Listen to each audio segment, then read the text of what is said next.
Peter Dutton is the Leader of the Opposition, the hope of the side, the hope for sanity in Canberra in the next 3 years. Had a chance to talk to him a little bit earlier in the day, and I began by talking about the idea that Parliament today voted to go after the very industries that are keeping our export world alive.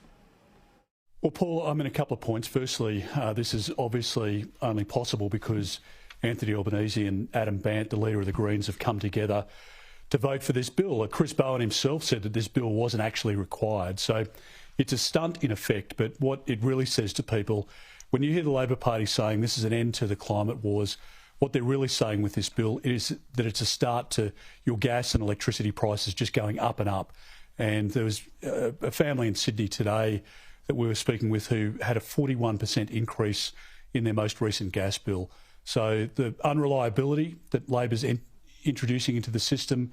So as you're seeing overseas at the moment, brownouts, rationing, blackouts, that's what is in store for our country. And Labor is taking us down a very dangerous path where you are going to see much higher electricity prices, much higher gas prices and unreliability, to the point where businesses now, where they're manufacturing here, are talking about closing their business, taking the jobs overseas, and guess what? Still emitting the same emissions into the atmosphere. So that's the start of this parliament, and I think there's a lot of worrying signs about this new Labor government. I don't think they'll have a clue what to do with the economy over the next couple of years at a time when families really need them to step up and do the right thing.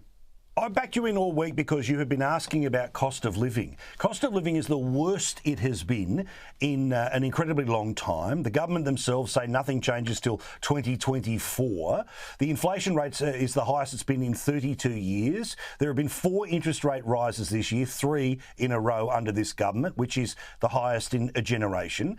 Yet you're the only one talking about cost of living. Remember when it was all day, every day? That's the way they tricked people to get their vote. And this bloke now won't even commit to a made-up promise about power price cuts.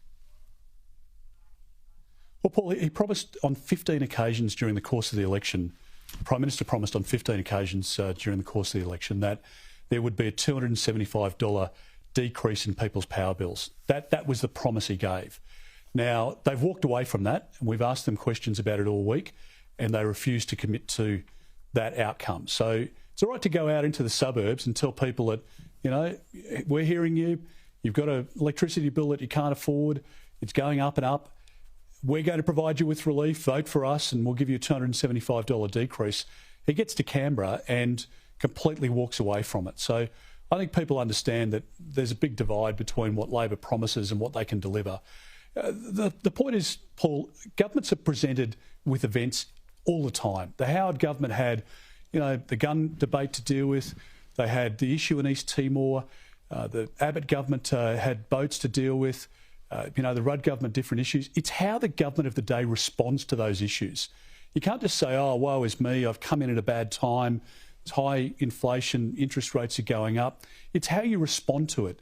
And I just don't think Jim Chalmers, who, as as your viewers know, was the Chief of Staff to Wayne Swan, I don't think he's got a clue as to how to respond to it, what levers to pull in the economy to help families. And I think Labor is going to make a bad situation worse. And a final point, just to go back to your original question, in the Dorothy Dixes that Labor had this week, 58 questions. 3 of them were on cost of living, the rest of them on every other issue. And it just shows the lack of priority and I think the lack of comprehension of what families are going through and what they will go through over the next couple of years. It's going to be a tough couple of years ahead. Yeah, correct. And it also proves that, much of the media that allegedly cared about this months ago, it was just a weapon to change the government. The reality is that many of the people who talk about politics for a living, guaranteed job, good wage, they don't need to notice all this stuff. But in the real world, it's burning by the day. So good on you for keeping the focus. Also, again, one of the first sweeping acts of the new broom is to get rid of the Building and Construction Commission. On the very same day they're starting to move towards that, they're fining the CFMEU for their behaviour on construction sites. This is going to increase costs of building, but also it's such an obvious jobs for their mates. It's such an obvious sop to their mates, isn't it? Well, Paul, don't forget, over the last few years, the CFMEU's donated $10 million to the Labor Party. Wayne Swan, who's head of one of the industry super funds.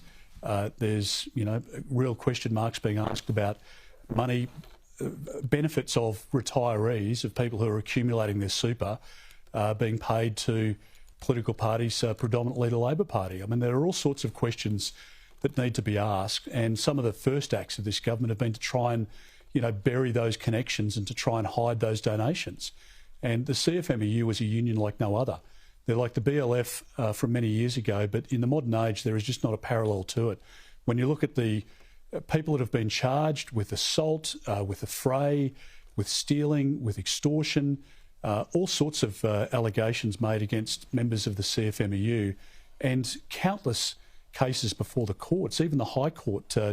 Many judges have been making, repeated comments to say that, look, the CFMEU sees themselves above the law.